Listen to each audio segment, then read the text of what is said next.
Hallo und herzlich willkommen zu einem neuen Video und im Gegensatz zu den sonstigen Intros liegt hier schon alles auf dem Tisch, was wir uns heute angucken wollen, nämlich das Solarcam D1 Classic Cam Kit von Aosu, das dafür sorgen soll, dass ihr mit 4 Kameras komplett drahtlos euer Gebäude, euer Grundstück, euer weiß ich nicht was, Sportplatz, Platz, Garten, ich habe keine Ahnung was, überwachen könnt. Wir gucken uns das Ding einmal an.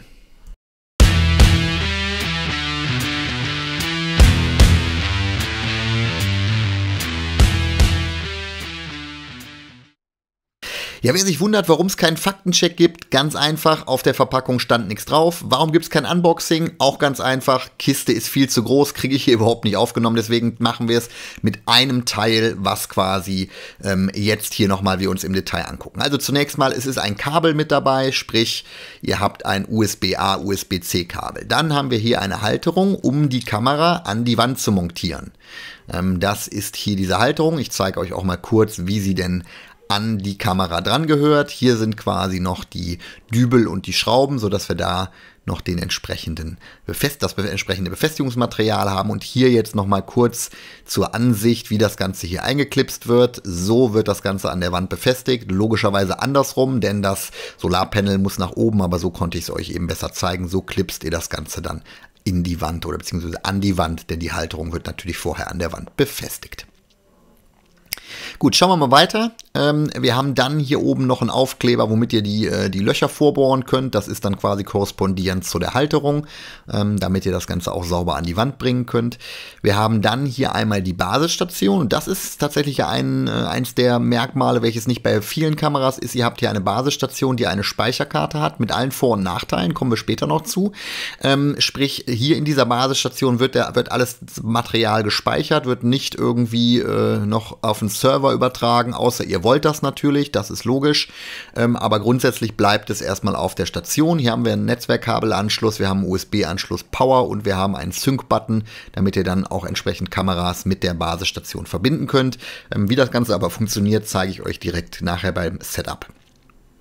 So, wir haben einmal noch ein Netzwerkkabel mit dabei, um das Ganze auch direkt mit dem Router zu verbinden und einen Stromadapter für die Basisstation.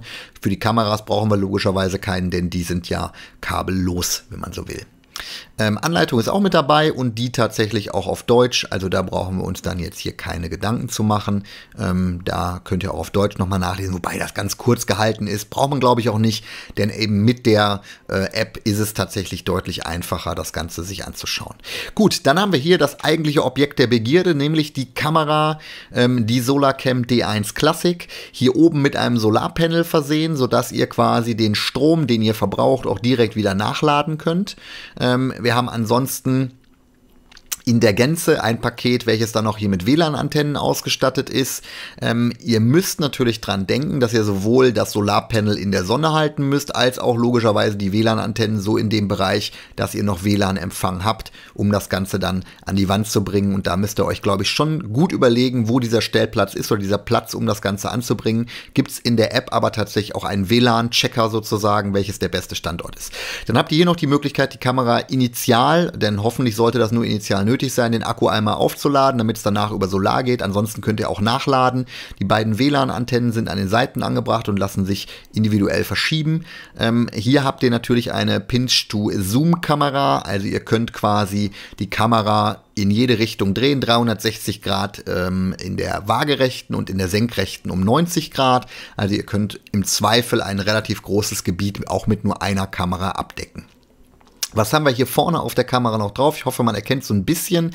Hier vorne ist die Status-LED, die euch anzeigt, die lässt sich übrigens deaktivieren auch, die euch anzeigt, wie der Status ist. Wir haben hier den Peer-Sensor, wir haben hier an den Seiten die Infrarot- und auch die eigentlichen LED-Scheinwerfer und wir haben hier natürlich unten noch die Kameralinse und ein Mikrofon, welches euch ermöglicht, entsprechend auch Zwei-Wege-Kommunikation zu betreiben. Hier unten der Ein-Ausschalter und der Reset-Button. Ich mache es mal auf, ich hoffe, man erkennt das trotz des schlechten Lichts hier unten. Da sind die zwei Knöpfe, da schaltet ihr zum einen die Kamera ein, als auch könnt ihr da quasi den Sync-Button entsprechend drücken. Und hier auf der Rückseite vielleicht noch ganz wichtig, ein Lautsprecher, und ich nehme es mal vorweg, der ist richtig laut. Bei Kameras ja oft ein Problem, dass der Lautsprecher nicht laut genug ist. In dem Fall wirklich richtig, richtig gut laut, sodass ihr da auch Kommunikation über die Zwei-Wege-Funktion wirklich auch nutzen könnt. Das macht total Sinn und ist auch laut genug, dass derjenige, der vor der Kamera steht, hört, was ihr dann quasi über die App ihm zuruft, nämlich Lauf weg oder ähnliches. Ja, dann würde ich sagen, wir gucken uns jetzt tatsächlich mal den Einrichtungsprozess an, und da gibt es zunächst mal ein Bild, welches euch erwartet, und das ist dieses hier, nämlich wenn ihr die App zum ersten Mal startet. Ihr müsst ein Konto anlegen. Das ist natürlich vor dem Hintergrund, dass wir eigentlich eine Basisstation haben und vielleicht nicht unbedingt interagieren wollen, nicht ganz optimal gelöst, aber ihr müsst ein Konto anlegen, um die App nutzen zu können und auch um die Kameras nutzen zu können. Ich sage das nur vorsichtshalber mal, weil ansonsten der Erste wahrscheinlich direkt wieder den Hinweis gibt. Wenn ihr euch dann angemeldet habt, dann seht ihr diese Oberfläche und könnt jetzt quasi die Kameras mit der App auch koppeln. Im Optimalfall seht ihr hier unten, taucht dann hier auch schon die zentrale Station auf. Die wird automatisch erkannt. Ich weiß gar nicht, wie es funktioniert. Ich vermute irgendwie über Bluetooth oder ähnliches. Muss ja was Ähnliches sein, sodass ihr dann hier den Verbindungsprozess starten könnt. Der Verbindungsprozess ist jetzt nichts anderes, und jetzt liegt die Station hier natürlich auf dem Tisch. Das heißt, sie ist jetzt gerade nicht angeschlossen. Falls sich jemand fragt, warum leuchtet der Button nicht. Der leuchtet nämlich in dem Fall jetzt im Verbindungsprozess, und ihr seht, wir haben jetzt hier Smartphone-App mit der Basisstation verbunden, und im nächsten Schritt werden jetzt dann die Kameras verbunden. Warum sind die jetzt hier gerade noch mit diesem Kreis eingezeichnet sozusagen? Ihr müsst die Kameras erst einschalten, logischerweise. Es sind ja Akkukameras, sprich, selbst wenn ihr quasi die an den Strom anschließt, schalten die sich nicht automatisch ein, sondern ihr müsst sie erst einschalten. Ganz wichtig, wer sich jetzt nämlich wundert, warum geht das nicht, warum funktioniert das nicht, wenn die hier aus der Box kommen, immer dran denken, den Einschalter habe ich euch vorhin gezeigt, einmal den Einschalter drücken und ihr erkennt dann an der LED oben an der Kamera, wann bzw. zu welchem Zeitpunkt die Kameras dann zur Verfügung stehen. Im Übrigen gibt es da auch eine Sprachausgabe, zum Beispiel wenn ihr runterfahrt, sagt die Kamera euch Goodbye. Auf der anderen Seite gibt es, glaube ich, es gab keinen Hinweis, wenn die Kamera hochfährt, sondern nur so ein kleines, ein Gong sozusagen, der euch darauf hinweist, dass die Kamera jetzt eingeschaltet ist. Also denkt bitte dran, wenn ihr die Kameras kriegt und mit der Station verbinden wollt und in der App euch wundert, warum sie aus sind. Es steht zwar auch da, ich habe im allerersten Moment nicht dran gedacht, deswegen muss man hier quasi nochmal trotz des Textes darauf hinweisen, bitte einfach 3 bis 5 Sekunden drücken. Es hat bei mir übrigens ein bisschen länger gedauert. Dann kommt quasi die Kontrollleuchte, die geht dann an, und schon könnt ihr dann die Kameras auch verbinden. Und genau, das machen wir jetzt auch. Wir schalten jetzt alle Kameras einmal ein, und dann sollten sich gleich in den nächsten Sekunden auch alle Kameras hier melden, dass sie quasi verfügbar sind. So, die erste ist schon da, die anderen sollten dann jetzt in den nächsten Sekunden noch hinterherkommen. Hier seht ihr auch schon die Benachrichtigung, die kommt von oben rein. Da könnt ihr jetzt, wenn ein Ereignis stattgefunden hat, könnt ihr quasi auch auf das Live-Video gehen. Da werdet ihr natürlich auch informiert, wenn denn dann, und hier seht ihr zum Beispiel ein erkanntes Bild, ja. Wenn da Bewegung erkannt wird, werdet ihr automatisch informiert, könnt ihr dann oben direkt drauf gehen und entsprechend euch verbinden, wenn ihr denn mögt. Auch das ja vielleicht nochmal wichtig, dass man eine automatische Benachrichtigung hat. Haben zwar viele Kameras, aber ist hier in dem Fall tatsächlich auch so funktional, dass es selbst beim Einschalten mir schon einen Hinweis gibt, dass die Kamera quasi was erkannt hat, beziehungsweise ein Bild aufgenommen hat. Gut, jetzt fehlt noch die letzte Kamera, die startet hoffentlich auch jede Sekunde durch, damit wir dann weiterschauen können. Im Übrigen ist es so, dass die Kameras beim Start oder zumindest bei der Lieferung bei mir so bei 80% ungefähr aufgeladen waren. Da sollte man natürlich vor der Inbetriebnahme beziehungsweise bevor er die an die Wand schraubt und auch installiert, vor allen Dingen einmal voll aufladen, damit halt eben dann das Solarpanel auch seine Arbeit tun kann. Dürfte, denke ich, klar sein, dass das Solarpanel nur dann ausreichend schnell nachlädt, wenn ihr denn dann auch eine gute Position gefunden habt. Ne? Ihr braucht schon was, wo dann auch mal häufiger die Sonne drauf scheint, anders funktioniert es nicht. Gut, jetzt sind alle 4 Kameras eingelesen, jetzt könnt ihr, und es ist natürlich optional, auch hier den Cloud-Speicher aktivieren, müsst ihr dann nach einer Testperiode für bezahlen, muss jeder für sich selber entscheiden, ob er das braucht oder nicht. Wir haben jetzt hier noch Firmware-Updates, denn die Kameras kommen ja gerade aus dem Karton, sprich, da ist eine offensichtlich neue Firmware mit dabei. Die wird jetzt auf allen Kameras installiert. Ich spule das jetzt gleich mal kurz vor, denn ich glaube, wir brauchen uns hier nicht 10 Minuten lang die Updates auf allen 4 Kameras anzugucken, ist dann vielleicht ein bisschen langweilig. Ihr seht aber schon an dem sich etwas schneller drehenden Rad, dass das hier nicht die Originalgeschwindigkeit ist, sondern etwas schneller. Das hat jetzt pro Kamera, ich würde mal sagen, so 4 Minuten gedauert. Da solltet ihr am Anfang ein paar Minuten für einplanen, dass da einmal die neueste Firmware aufgespielt wird und dann funktioniert das Ganze auch ganz gut. Im Übrigen die Reichweite zwischen Kamera und Basisstation, das ist ja die Verbindung, die hier hergestellt wird, die ist tatsächlich gut. Ich konnte bei mir, ihr werdet nachher unseren Innenhof ein bisschen sehen, oder zumindest Teile davon, ich konnte bei mir locker 150 Meter bis zur Garage gehen. Das ist überhaupt kein Problem gewesen und trotzdem hatte ich noch Empfang. Danach wurde es dann ein bisschen schwach. Man muss aber dazu sagen, dass auf dem Weg zu der Garage auch keine Zwischenhindernisse mehr sind. Ja, es ist also freie Sicht. Insofern, das solltet ihr immer im Hinterkopf halten. Aber durch die 4 Kameras könnt ihr, glaube ich, schon alles ganz gut positionieren, sodass ihr die Möglichkeit habt, auch größere Gebiete halt eben abzudecken.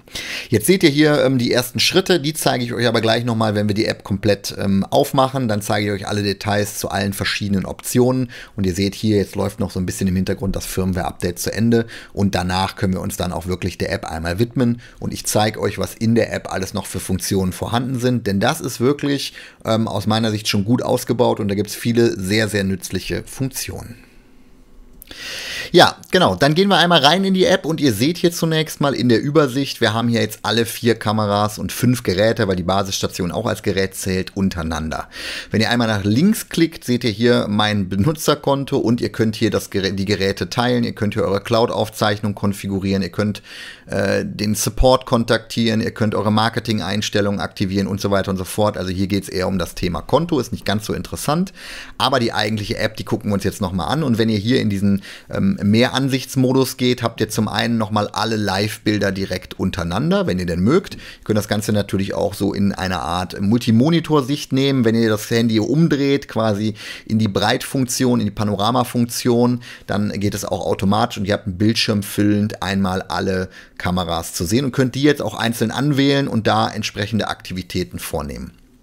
Intelligente Sicherheit ist nichts anderes als, ich nenne es mal, Widgets, die ihr aktivieren könnt, zum Beispiel der Abwesenheitsmodus. Da klickt ihr drauf, dann werden alle Kameras automatisch in den Alarmmodus versetzt. Also sprich, es werden zum Beispiel Videos aufgenommen, ihr bekommt eine Nachricht und es wird auch ein Alarm aktiviert. Das könnt ihr individuell aber einstellen, wie ihr das denn dann gerne haben möchtet. Ansonsten haben wir hier unten drunter dann die Kameras. Genau, hier seht ihr es nochmal. Ihr könnt die Kameras jetzt natürlich auch in der Reihenfolge verändern. Wenn ihr die Basisstation nach oben habt oder ihr habt eine wichtige Kamera, schiebt ihr die nach oben. All das lässt sich konfigurieren. Basisstation, da seht ihr alle 3 Kameras, beziehungsweise 4 Kameras, denn ihr seht jetzt zwar nur 3, aber nach rechts ist natürlich noch die 4. auch angezeigt. Hier könnt ihr das Firmware-Upgrade für die Basisstation machen und auch die Basisstation teilen. Störungsfrei ist ein bisschen irritierend. Das ist nicht störungsfrei, sondern das ist also ich sag mal, man würde Do Not Disturb sagen auf dem Handy, dass ihr quasi keine Benachrichtigung bekommt, aber Alarme werden trotzdem aufgezeichnet. Hier seht ihr dann nochmal die bisher schon aufgezeichneten Alarme, da könnt ihr durch alle Aufzeichnungen durchgehen, ihr könnt euch das runterladen, ihr könnt einen Screenshot davon machen und so weiter und so fort. Ihr könnt es natürlich auch löschen, wenn ihr wollt. Hier ist sozusagen der Dateimanager der App, wenn man so möchte, um das Ganze verwalten zu können. Die Ereigniseinstellungen mit den ganzen Bezeichnungen hier, das zeige ich euch gleich nochmal in den Einstellungen insgesamt, wenn wir auf die Kamera gehen.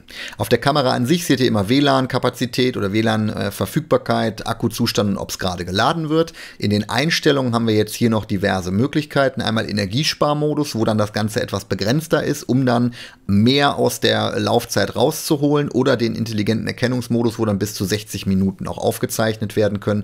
Ihr könnt die Kamera umbenennen, ihr könnt sie ein- ausschalten, logisch, ihr könnt das Gerät teilen, sowohl mit jemandem, der mit der App neben euch steht, als auch mit jemandem, für den ihr einfach nur die E-Mail eingeben müsst. So, Bewegungserkennung ist natürlich das Entscheidende, also hier könnt ihr alles konfigurieren, ob der menschlichen Gestalt in dem Fall hier gefolgt werden soll, also Tracking, ob das erkannt werden soll, ob die Sensitivität sich automatisch so ein bisschen anpassen soll an die Umgebung, da ist dann ist zumindest laut Hersteller AI mit an Bord, muss man dann mal gucken, ob das dauerhaft dann wirklich auch gut funktioniert. Das könnt ihr aber gegebenenfalls dann auch noch adjustieren, wenn ihr das eben nicht haben wollt. Automatischer Alarm ist dann quasi die Aufzeichnung und auch die Alarm das Alarmsignal, denn das ist dann der Punkt, wo dann quasi auch eine Sirene aus der Kamera ertönt. Die Benachrichtigungen sind, denke ich, klar, da kriegt ihr eine Push-Mitteilung, wenn was erkannt wurde. Das könnt ihr auch konfigurieren, ob das passieren soll, wenn ihr quasi nachts eben keine kriegen wollt oder gerade nachts oder wie auch immer. Cloud-Speicher lässt sich hier natürlich auch konfigurieren, kostet nach der Trial-Periode dann Geld. Solltet ihr euch dann im Zweifel überlegen, ob ihr das braucht oder nicht. Bei Video und Audio könnt ihr konfigurieren, wie die Qualität ist, ob die Kamera nachts über Infrarot oder über das Weißlicht laufen soll, ob der Lautsprecher auf volle Lautstärke laufen soll, ob der Ton mit aufgezeichnet werden soll und so weiter. All diese Konfigurationsmöglichkeiten bieten sich im Kapitel Video und Audio. Geplanter Schlaf ist nichts anderes, als dass das Gerät automatisch in den Energiesparmodus gehen kann. So, jetzt sind wir nochmal im geplanten Schlaf, sorry, das war bei Strommanagement mit dem Energiesparmodus. Geplanter Schlaf ist quasi ausschalten nachts, wenn ihr mögt. Amazon Alexa lässt sich konfigurieren, Google Home lässt sich konfigurieren, sodass euch die Kamera dann entsprechend angezeigt wird. Im unteren Bereich hättet ihr noch Firmware-Upgrades und so weiter und so fort machen können, ist aber vielleicht jetzt weniger interessant. Das Spannendste ist aber, glaube ich, jetzt diese Ansicht, denn hier sehen wir jetzt zum einen nochmal die Bilder, aber auch die eigentliche Kameraansicht. Wenn ihr in eine Kamera reingeht, sind das die Optionen und Möglichkeiten, die ihr habt. Ihr könnt zwischen der Auflösung umstellen, ihr könnt ein Video speichern, einen Screenshot speichern, ihr könnt den Ton ein- und ausstellen. Ihr habt die Möglichkeit, logischerweise die Kamera auch zu drehen. Das funktioniert übrigens gut. Also der Motor reagiert sehr schnell auf die Befehle. Das habe ich bei anderen Kameras schon deutlich langsamer gesehen. Das scheint mit der Basisstation zusammenhängen. Ihr könnt die Beleuchtung aktivieren, ihr könnt mit der Gegenseite sprechen, sowohl verzerrt als auch 1:1. Ihr könnt einen Alarm aktivieren, dann geht, wie eben schon erwähnt, quasi die Kamera in den Alarmmodus und gibt einen Alarm aus. Ihr könnt hier noch die Verfolgung aktivieren, ihr könnt kalibrieren und das sind so die Möglichkeiten, die ihr hier unten noch habt, sodass auch da eigentlich von den Funktionen für mich persönlich jetzt alles mit dabei ist, was man braucht. Ich weiß nicht, ob euch was fehlt, schreibt mir gerne mal in die Kommentare, was euch fehlt. Diese Panorama-Funktion hat bei mir übrigens irgendwie nicht funktioniert. Das scheint noch ein Software-Bug zu sein, der hoffentlich in den kommenden Wochen und Monaten dann ausgemerzt wird. So, wir haben hier ja eine 2K-Kamera, deswegen seht ihr hier noch ein bisschen Footage. Das ist immer schwierig, YouTube rechnet runter und so weiter und so fort, deswegen bin ich kein Freund von Footage. Ich kann euch aber sagen, dass die Kamera aus meiner Sicht auch auf etwas Entfernung Gesichter gut erkennen kann und ich glaube, das ist fast das Wichtigste. Ja, kommen wir zum Thema Akku bzw. Akkulaufzeit. Jetzt ist es ja grundsätzlich so, dass diese Kamera theoretisch unendlich lange funktionieren kann und soll und darf. Das hängt extremst davon ab, wo ihr die Kamera anbringt. Ihr braucht eine wirklich helle Umgebung, wo die Sonne durchaus auch drauf scheinen kann und ihr müsst auch oben das Panel regelmäßig reinigen. Das Problem ist so ein bisschen, dadurch, dass die beiden miteinander verbunden sind, das ist auf der einen Seite gut, auf der anderen Seite schränkt euch das bei der Wahl natürlich etwas ein, denn die Kamera, wenn ihr quasi die Kamera genau da anbringt, wo sie aufnehmen soll, alles gut. Sie muss aber natürlich auch gleichzeitig noch Sonne kriegen. Ihr könnt zwar immer mal wieder nachladen. Bei mir persönlich war es jetzt so, ich habe jetzt 7 Tage getestet, da ging das ohne Probleme. Wir hatten auch halbwegs mal ein paar sonnige Tage, nicht alle Tage waren sonnig. Die automatische Aufnahme ist gelaufen, also insofern, das sollte funktionieren. Ob das nachher im Winter auch auf Dauer ganz ohne Stromzufuhr klappt, da würde ich jetzt mal ein Fragezeichen dran machen. Das müssen wir dann nochmal in Zukunft ausprobieren, aber ansonsten passt's. Ja, und damit sind wir schon bei meinem persönlichen Eindruck zum Aosu Solarcam D1 Classic Kit angekommen. Zunächst mal der Hinweis nochmal, ihr habt hier eine Basisstation mit dabei, die die Verbindung mit der Kamera herstellt. Das hat einen großen Vorteil, ihr habt alles auf der Basisstation. Das hat einen großen Nachteil in der Kamera, wenn die Verbindung nicht da ist, habt ihr keine SIM-Karte, sorry, nicht keine SIM-Karte, sondern keine SD-Karte. Sprich, wenn die Verbindung weg ist, wird auch nichts aufgezeichnet. Das muss man wissen, das ist tatsächlich der große Nachteil. Der große Vorteil ist halt, alles wird auf dieser zentralen Station gespeichert, auf die ihr dann zugreifen könnt. Und selbst wenn dann im Nachgang jemand die Verbindung zur Kamera kappt, könnt ihr auf das abgespeicherte Material zugreifen. Die App, die dazugehört, habe ich euch gerade intensiv gezeigt. Aus meiner Sicht ist alles Notwendige vorhanden, passt für mich total. Die Kamera an sich von der Aufnahmequalität her richtig gut. Tracking funktioniert auch gut und auch Tracking vor allen Dingen übergreifend funktioniert gut. Also wenn die eine Kamera quasi von der anderen übernimmt, wenn man so will. Das ist natürlich der große Vorteil bei 4 Kameras und vor allen Dingen auch die Bewegung funktioniert sehr schnell und sehr direkt. Da gibt es kaum Verzögerung. Finde ich sehr, sehr gut. Das hat mir wirklich richtig gut gefallen. Akkulaufzeit sollte zumindest im Sommer passen. WLAN-Reichweite ist auch absolut okay. Man darf sich natürlich da auch keine Illusionen hingeben. Das ist nicht unendlich weit, aber aus meiner Sicht für ein größeres Grundstück sollte das ohne Probleme letzten Endes passen. Ja, was gibt's ansonsten noch zu sagen? Ihr habt jetzt hier 4 Kameras, gibt das auch als 2-Kamera-Kit. Das müsst ihr natürlich selber entscheiden, wie viel ihr da braucht. Das 4-Kamera-Kit liegt bei knapp 400 Euro. Finde ich preislich okay für das Gebotene. Ihr habt halt die Möglichkeit, das Ganze ohne Cloud zu nutzen. Das finde ich sehr gut. Schade ist, dass man die 32 GB der Basisstation nicht noch erweitern kann. Ja, wenn ihr noch Fragen habt, dann schreibt es mir gerne in die Kommentare. Ich versuche alles nach bestem Wissen und Gewissen zu beantworten. Ich bedanke mich bei euch fürs Zusehen und sage am Ende wie immer, Alexa, Kamera aus. Okay.